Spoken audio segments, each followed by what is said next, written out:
Eli Whitney Debevoise and William Stevenson, who were associates at the Davis Polk Law Firm in New York City, formed Debevoise and Stevenson. The firm became Debevoise, Plimpton, and McLean in 1947, and then on its 50th anniversary in 1981 became Debevoise and Plimpton. Today, with offices in Shanghai, Hong Kong, Moscow, Frankfurt, London, Paris, and Washington, this New York-based law firm has 650 lawyers. The firm's pedigree predicted its success.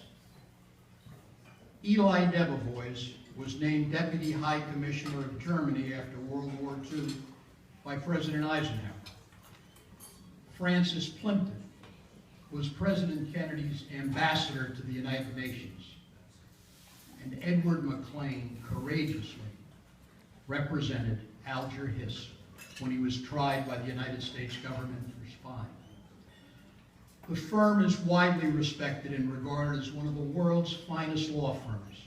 Its litigation department was designated in 2014 by the American Lawyer as the best litigation department of any United States law firm. One of Rutgers Law School's distinguished alumni awardees tonight is Marybeth Hogan, a 1990 graduate of the law school, a partner, and the co-chair of Debevoise's outstanding litigation department. Marybeth has represented some of the country's most prominent banks and financial institutions in regulatory and enforcement actions, and regularly represents companies, law firms, and educational institutions in commercial litigation and investigative proceedings. So how did an Irish kid who grew up in Cranford climb so rapidly to the top ranks of the nation's most respected litigators? I'm not sure, but I have a few clues. First of all, she runs very fast. She still holds the New Jersey State high school record for the 1 mile run.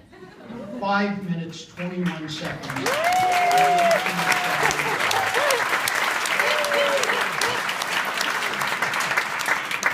A time that she probably could come very close to today. She was the captain of Princeton's women's cross-country team. When Marybeth met my son Mike at a party her first year at Rutgers Law School, she immediately suggested that they run together the next day. Mike said that was a very challenging run. I never found out who won, but they've been friends ever since. She also has a great work ethic. During her college summers, Marybeth and her sister Jane formed a company called College Cleaners. And they cleaned houses every morning at Martha's Vineyard. They played softball in the afternoon, and then they worked as waitresses at night at the Hot Tin Roof. I experienced Marybeth's work ethic when she was one of my law clerks for the 1990-91 term of the New Jersey Supreme Court. I remember so vividly. She had a bad leg that year and she couldn't run. But the quality of her work for me and for the court was superb. Around that time, because she and Mike thought that their families would like each other, we organized a memorable Hogan-Stein dinner in New York City with my 5 children, Marybeth's parents, Charlotte and Frank, and her siblings, of which 8 or 9 showed up. Some of them, Patty, Susan, Bob, and Chip, are here tonight. And those that were there, I know, have the same warm memories of that dinner as I do. So lawyers probably understand that analytical skills, hard work, and good clients are indispensable for success at a great law firm. But a leadership position depends much more on intangibles. In Marybeth's case, I suspect that it's her warmth, humility, inherent fairness and thoughtfulness, and delightful sense of humor that has won her the trust and the respect of her colleagues. Carrying on Debevoise's long-standing tradition of pro bono work, Mary Beth heads the board of directors of Nazareth Housing, a Lower East Side low-income housing nonprofit that provides free housing to approximately 500 families a year. She also serves on the board of directors of Catalyst, a nonprofit think tank that provides consultative services for women in the professions. I've probably run out of time, but to wrap up, I'm so very proud and delighted to be able to introduce to you tonight this extraordinary graduate of Rutgers Law School and a recipient of this year's Distinguished Alumni Award, Marybeth Hogan.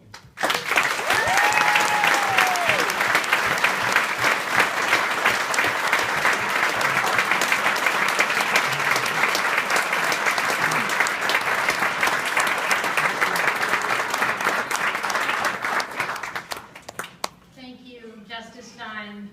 That is just so kind and generous. I can assure everyone that he said nothing of the sort after reviewing my first bench memo in 1990, 24 years ago. I want to congratulate my fellow honorees, Judge Salas and Amy Gottlieb, on their accomplishments. You know, Rutgers Law School was always ahead of its time, but having an all-women slate just proves the point.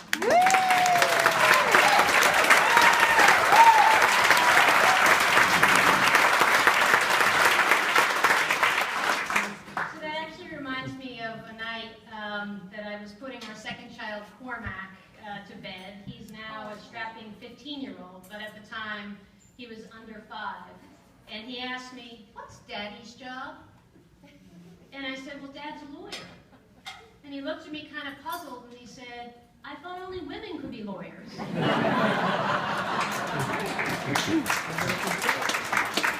I could have declared victory and quit parenting right then.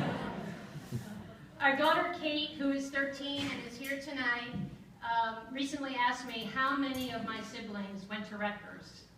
So I actually needed 2 hands to count, 7 of 11, including me.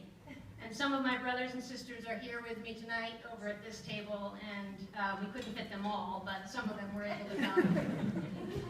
I put in a special request that they not tease me until after I finish speaking. My godparents, Sally and Jim Harrington, are here also. They were my parents' best friends, and I'm so thankful they could make it.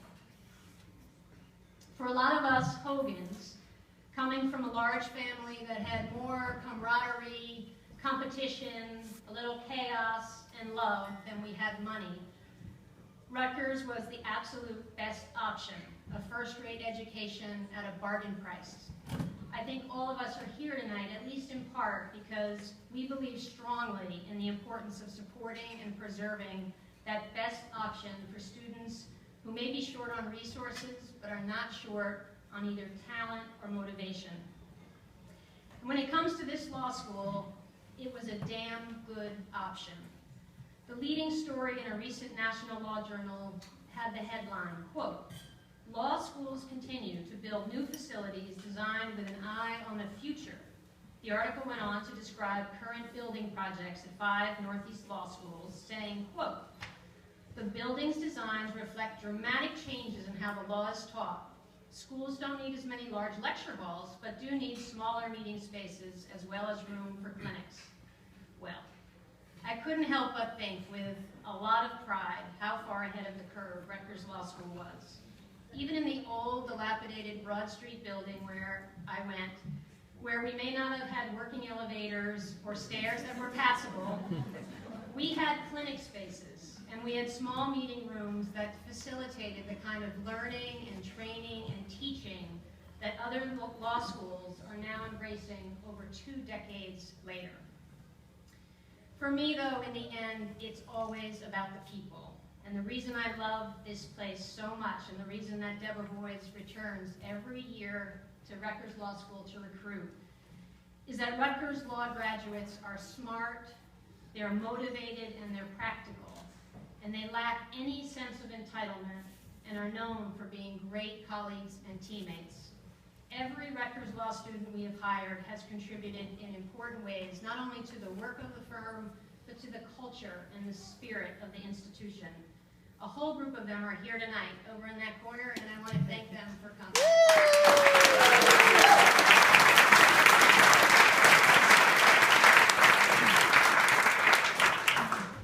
In thinking about tonight, I've thought a lot about Rutgers and how it does it on such a shoestring budget compared to other law schools, how it creates so many very, very talented lawyers. And you know, with the benefit of now 2 decades of experience and a lot of hindsight, I now think it has something to do with that extra training that we all got. What do I mean by that extra training? Well, it turns out that having to go to the mat for financial aid every single semester is not all that different from facing a hostile judge in court. And trying to win over Dean Garbatio to get the classes. Is she here? I think she left. Trying to win over Dean Garbatio to get the classes that you wanted, not all that different from negotiating a difficult transaction. And the struggle to find housing and parking, not all that different from having to come up with a creative solution for a client where the odds are stacked against you. And all that extra training we got for free. It was actually very fitting that I learned I was going to receive this award from Dean Chen. As he said in his remarks, he started his teaching career on the very first day of my legal career in September of 1987. I was in his first small section of contracts, and I can't tell you who was more nervous, us or him. No matter, he welcomed us to Rutgers, he taught us how to read cases and contracts, and he launched us all. In fact, he was the professor who introduced me to the idea of going to work in New York. And although I had thought I had done pretty well in his class, he was and is the first person to remind me that Mr. Kaminsky wrote a better contracts exam. Then there was Frank Askin in the Constitutional Litigation Clinic, and I'm so touched that my classmates have made a gift to the clinic, which is close to my heart. Legend had it, at least at the time, I don't know if it still is, that Frank Askin had the highest ever GPA at Rutgers Law School. Whether true or not, it was clear he was very, very smart. Before Edward Snowden and the NSA, Professor Askin worked with our class on a case that challenged the federal government's inclusion of personally intrusive questions on its job applications. Last spring, I was reading the Rutgers Law magazine, which I think is terrific, and I saw the words, "Someone believed in me," on the cover. The issue, I'm sure many of you saw it, featured many graduates who have gone on to tremendous success in a lot of different fields, all because someone at Rutgers believed in them. That's how I feel about Frank Askin. He thought that I could actually do this practicing law stuff, and the confidence that he had in me was a great source of strength as I started out as a lawyer. My mentors who have followed, like Professors Chen and Askin, have not hesitated to give me course corrections. Justice Stein did not pull any punches if he thought I had not dug deep enough. He taught me that it wasn't enough to understand the law. He pushed me to question whether it made sense. Roger Podesta, partner at Debevoise, with whom I worked in the early years, might scrap an entire section of a brief that I stayed up all night to write, but he would explain why, so that the next one would be better. And then there was my former partner, Mary Jo White. I recall her commenting about something I'd written. She said something along the lines of, "It's pretty good, MB, but we don't want to hit a single or a double. We want to hit a grand slam." On one hand, ouch, not easy to hear.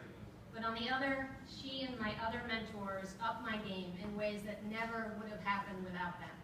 For that, I am so grateful. And all of that makes me think about how I mentor, now that somehow I've gotten more people junior to me than senior. Do I only mentor people who remind me of myself? Or do I do enough to reach across barriers of race and class and gender? Am I being as helpful as I can to improve their skills and make them more effective? I gotta say, I'm still working on it. I can say that my professional life so far has been greatly enriched by watching my mentees, especially those from Rutgers Law School, evolve from brand new lawyers to distinguished professionals. I hope they felt at the time that someone believed in them. This is the really important thing. I hope that each one of you, when you go to work tomorrow morning or sitting and having a cup of coffee, you think about who it is in your firm or your school or your community or your organization is smart and has promise, but who might benefit from your greater experience and expertise. Reach out to that person. Let them know that you believe in them, and then you will have the pleasure of watching them grow. As you can probably tell, I think that Rutgers Law School is and was a terrific place. But there's something else, something very special that happened in my third year. I met my all-time favorite Rutgers Law student, and that's a very high bar, John Kenny. John has been by my side ever since and is here with me tonight.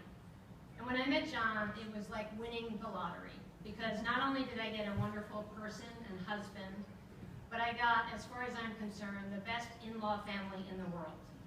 So I want to thank the Kenny family for being here tonight with me, including 2 Rutgers Law School grads, Jack Kenny and Sheila Kenny. Yay!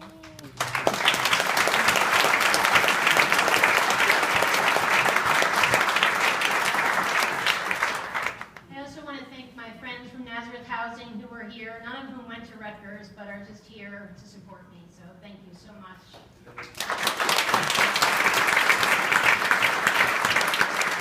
And also my friend Jennifer Daniel Davidson from Catalyst, who's sitting with the Askins. Thank you for coming.